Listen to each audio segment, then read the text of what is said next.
così, con parole anche un po' crude, molto concrete, perché se no, e questo mi fa stare male, parole importantissime che dicono la stessa cosa, come crescita, ripresa, finiscono che a forza di essere usate, anzi troppo usate da tutti, in tutti i dibattiti, in televisione, nei salotti, perdono di significato, non ci ricordiamo più di quale dramma ci stia dietro al fatto che un paese non cresce. C'è gente senza lavoro, pensionati, che non arrivano alla fine del mese. E quando le parole rischiano di non significare più niente, vogliono riprendere le stesse cose in modo che sia ben chiaro. Io dico così, quando si dice che bisogna tornare a crescere, come ha detto molto bene l'introduzione di questa sera, vuol dire che non stiamo molto bene e potremmo stare molto meglio di così. Ma io penso che per avere speranza, cosa indispensabile, bisogna avere tanto coraggio in questo momento. Dobbiamo cercare di costruire una politica che costruisca nuovi paradigmi per la crescita.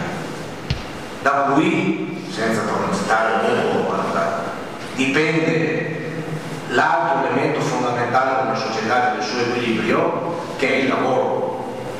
Io penso che non in deficit, chiaramente, la riforma fiscale dobbiamo trovare la forza di tenerla in vita come tema, perché è decisiva, assieme naturalmente al lavoro, per la questione altrettanto cruciale che le altre due, cioè l'export e gli investimenti, della domanda interna. Quindi il tema della qualità del bilancio è ineludibile, è ineludibile. Qui ce la caviamo con tre parole, a mio avviso: rigore, sussidiarietà e liberalizzazione.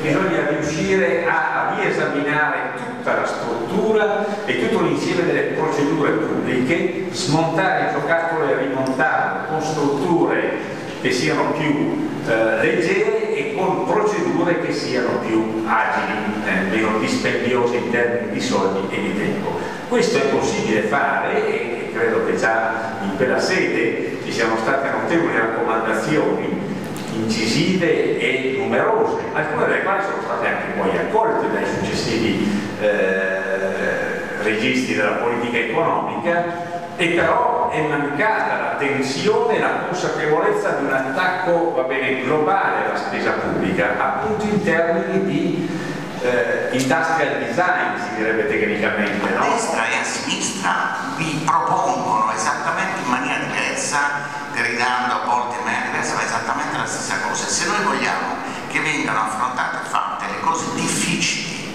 di cui stiamo parlando, non possiamo che passare attraverso un superamento completo di questo quadro politico, attraverso, come posso dire, diciamo, una forze che siano una maniera di rappresentare diversa l'elettorato, che non sia quella attuale. È molto probabile che, diciamo, i risultati amministrativi aiutino questo processo, perché hanno creato degli spazi, diciamo, come credo si veda abbastanza chiaramente. Però la domanda con cui credo vogliamo finire è: bene, una volta che questo quadro diverso si è, su che cosa lo fondiamo questo quadro diverso? Io vi dico quello che io penso, diciamo, perché a me sembrano le cose veramente capitali. Io credo che chiunque voglia proporsi domani di affrontare le questioni che abbiamo detto e di rappresentare altro rispetto a ciò che abbiamo detto in questi 15 anni debba avere un problema grosso davanti a sé ogni giorno e debba avere un metodo. Il metodo è dire la verità. Dire la verità.